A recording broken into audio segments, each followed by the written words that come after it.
Hablando sobre este caso, pues, de las entidades negativas y los demonios, se me viene a la mente el caso de un señor de los Estados Unidos por allá del 64, Teodoro Roberto Bundy o Theodore Robert Bundy. Ese señor decía en una entrevista que le hicieron justo antes, pues, de su muerte, porque lo condenaron a la muerte en una silla eléctrica. Él decía que no era un científico social y que no había hecho ninguna encuesta sobre eso, pero que había vivido en prisión durante mucho tiempo y que conoció muchos hombres que estaban motivados para cometer violencia como él.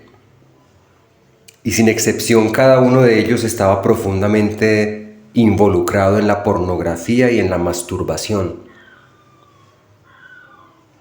Profundamente influenciados y consumidos por una adicción a la pornografía y a la masturbación. No hay duda al respecto, decía, y añadía que el propio estudio del FBI sobre homicidios en serie muestra que el interés más común entre los asesinos en serie es la pornografía. Esto lo saben muy bien los gobiernos, pero a los gobiernos no les interesa curar a los presos. Muy bien los podrían poner a trabajar, a hacer cosas productivas, a alejarlos totalmente de la pornografía, pero es bien sabido que a los presos les dan una o varias dosis de pornografía y pizza, como dicen ellos, donde sabemos cuál es lo que se desencadena. Ese señor Ted Bundy era o fue, pues, uno de los asesinos en serie más famosos. Abusó y mató más de 100 mujeres, y durante el juicio que fue condenado a la silla eléctrica explicó que desde muy temprana edad su consumo obsesivo de pornografía lo llevó a buscar cosas cada vez más fuertes, como una especie de fetiches que luego quería experimentar en la vida real, dando lugar a todas estas violentas violaciones, torturas y asesinatos. Existen, como el caso de Ted Bundy, infinidad de casos iguales. Este era uno, pues, como de los más sonados por ser Ted, alguien que fue reconocido porque él era un abogado y tenía una vida, entre comillas, común y corriente.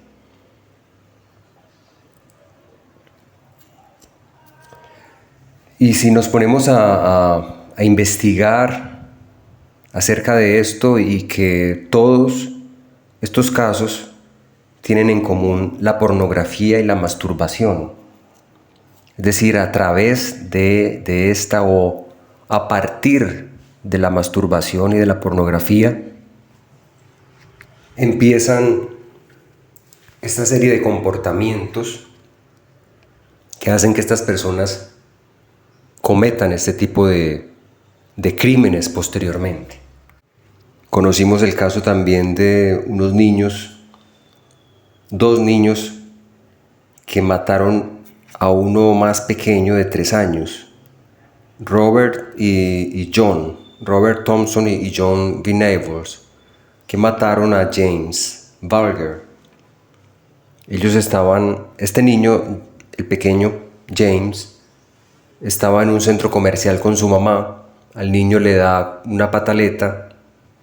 Estaba cansado, quería irse para la casa, tenía hambre, y la mamá estaba apurada comprando algo, y entonces dijo: lo voy a dejar que le pase la pataleta mientras voy a la carnicería. Fue a la carnicería casi sin perder de vista al niño. Mientras pagó, Entonces aparecieron Robert y John, dos niños que tenían unos 10, 12 años y que habían ido al centro comercial esa tarde a robar. Se habían robado una pintura azul, se habían robado unas baterías, se habían robado, bueno, varias cosas. Eso era lo que hacían ellos, niños que pasaban la mayoría de tiempo solos, sin sus papás, porque sus papás trabajando. Entonces, estos niños se la pasaban era holgazaneando.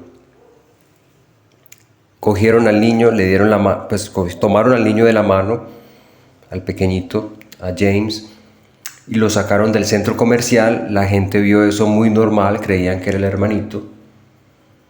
Se fueron con el niño, pasaron por allá un puente de un río. Uno de ellos golpeó al niño y el niño pues le sangró la frente. La gente vio esto, el niño llorando, decía que quería a su mamá.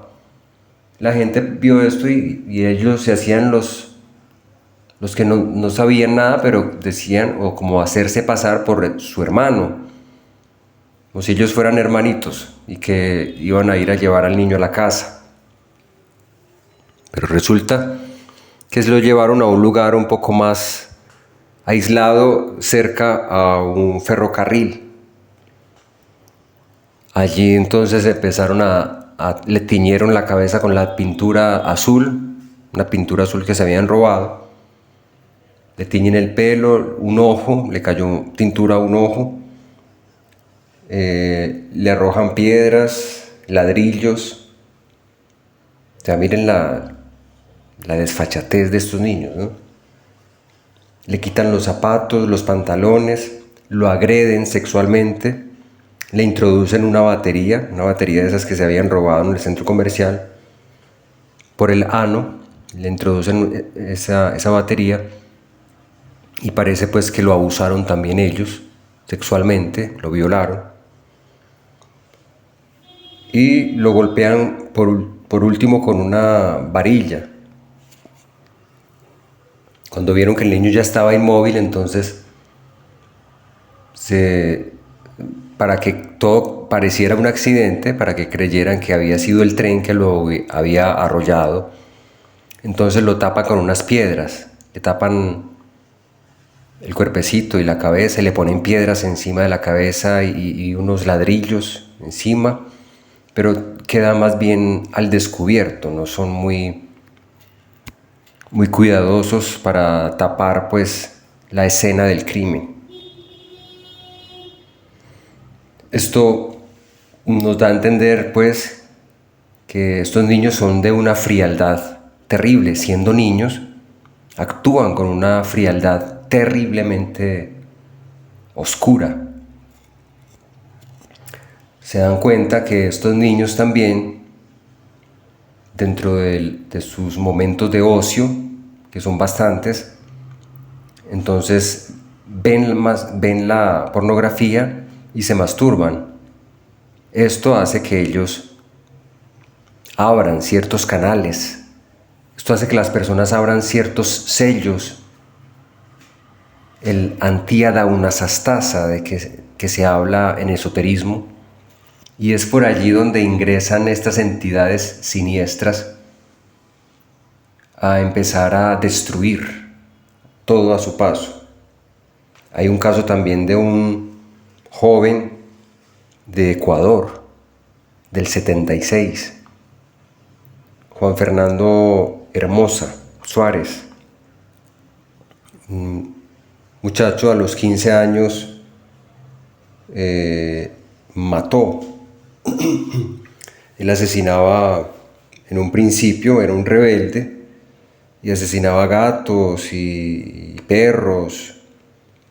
A él lo expulsaban del colegio, pasaba también mucho tiempo solo en la casa por el trabajo del padre y tenía acceso también allí a pornografía y se masturbaba, obviamente.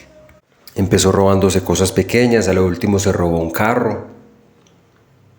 Estuvo en una correccional, una correccional pues algo tonto, muy risible porque de allá se salía, es que la valla solamente medía 1 metro, entonces por ahí quién no se iba a salir. Él empezó a matar más que todo porque era un asesino en serie y empezó a matar taxistas, camioneros y homosexuales. En 3 meses, solamente en 3 meses, llegó a matar 17 personas. Hay un documental de él que se llama Tras las sombras del niño del terror. Es un documental, creo que está en YouTube, de este niño de la época de los 90, porque en los 90 fue que empezó pues como todo eso. Y hay un caso, bueno, hay muchísimos, pero hay un caso de una niña, Beth Thomas. Hay una pareja de esposos que no pueden tener hijos. Beth era una niña que junto con su hermanito menor habían sido abandonados por los papás, bueno, por su madre. Se quedaron con el papá los abusaba sexualmente a ambos y después, unos 6 meses después, alguien se da cuenta de estos abusos, da aviso a las autoridades y entonces le ponen un asistente social para que se haga cargo de ellos.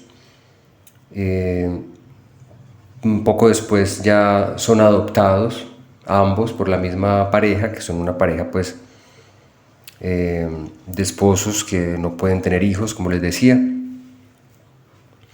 Y empezaron a mirar cosas raras en la niña y tenía pesadillas muy recurrentes. Después manifestaba como conductas bastante violentas hacia sus papás adoptivos, hacia su hermano. Pareciera pues que odiara a su hermano y trataba de matarlo. Incluso en la misma entrevista el psicólogo le empieza a preguntar cosas y ella, con una frialdad terrible, le responde que sí, que ella quiere matar a sus papás con un cuchillo, que a su hermano también, y que odia terriblemente. Y también manifestaba pues como conductas sexuales muy inadecuadas. Se masturbaba delante de los papás y de forma excesiva, hasta que ocasionaba pues sangrado. Entonces este caso obviamente lo entregan a un psicólogo clínico. Él se hace cargo del caso pues de Beth. La someten a un tratamiento donde cuidaban de que no se fuera a masturbar más y que cuando dejó de hacerlo, poco a poco se vio que su conducta negativa desapareció y poco a poco fue regenerándose, fue cambiando toda esta, pues estos casos son demasiadamente complicados y esta gente pues es muy tesa, porque sacar a estas personitas de estos problemas tan terribles es muy complicado. Pero ella después obviamente creció y se convirtió en una enfermera con méritos. En fin, hay casos. Hubo un caso acá en Colombia de una jovencita que su madre acudió donde unos taoístas y empezó a contarles pues que ella era muy agresiva, que de un momento a otro se volvió muy agresiva, empezaba a golpear, empezaba a gritar, a querer matarse, que incluso una vez le quitaron un lazo porque con él se iba a ahorcar en la habitación. Entonces esta persona, a medida que fue entrando en un tratamiento, le hacían pues obviamente entrevistas y contaba que ella se masturbaba desde los 8 años. Entonces Es otro caso más de los muchos, son demasiados casos que tienen que ver entonces con la masturbación. Más turbación, o sea, turbarse más. Es un mal terrible que trajeron a este mundo y que se lo inculcaron a los niños a través de los profesores, que porque un señor allá, psicólogo, psicoanalista, dijo que si no dejaban masturbar a los niños entonces que iban a crecer con traumas, pero ya vemos que es totalmente todo lo contrario. Dentro de los sistemas creados para esclavizar al hombre está el de hacer que éste pierda su energía sexual a como dé lugar, porque saben los gobiernos que si el hombre deja de perder esta energía sexual, se vuelve divergente. Es decir, se vuelve alguien que piensa por sí mismo, que se separa del rebaño y empieza a indagar, a no estar de acuerdo con la esclavitud, empieza a despertar, y un pueblo despierto es peligroso para los gobiernos que esclavizan. Entonces, este sistema obviamente no lo van a cambiar. Antes, por el contrario, van a infundar dentro de los niños, más que todo, y los jóvenes, a que se masturben. Y existe el día del masturbatón en los Estados Unidos. Hay el día de la masturbación donde todo el mundo va allá a un centro comercial, a una paila o no sé qué será eso, una palangana, donde todo el mundo se masturba y dejan allá su regalo. Esta cuestión de la pornografía es una forma de castrar al hombre para que sea borrego, para que no cuestione, no indague, para que obedezca, para que sea sumiso, para que bese el látigo del opresor, para que no cuestione, no se pregunte, ande por la vida como un autómata, pegado de un celular y corriendo a toda hora, cogido del tiempo, cogido de la hora, del trabajo. Sale del trabajo a la universidad y la universidad a la casa y se acuesta súper cansado para que no tenga tiempo de pensar. Al otro día se levanta nuevamente a trabajar y así se le pasa la vida. En la actualidad es muy fácil, o le resulta muy fácil a estos psicópatas globalistas que manejan el mundo, despojar al hombre de esta sagrada energía, porque esta es una energía sagrada. Pues sabemos que a través de ella es que aparece la vida, ¿no? Separan así al hombre de la vida, de su parte interior, de su parte divinal, abocando al hombre o a lo que queda de hombre a responder a su animalidad o a abrir sus sellos y permitir que ingresen entidades siniestras a gobernar su vida. A través del tiempo se ha empezado a repetir una y otra vez que la masturbación es algo bueno.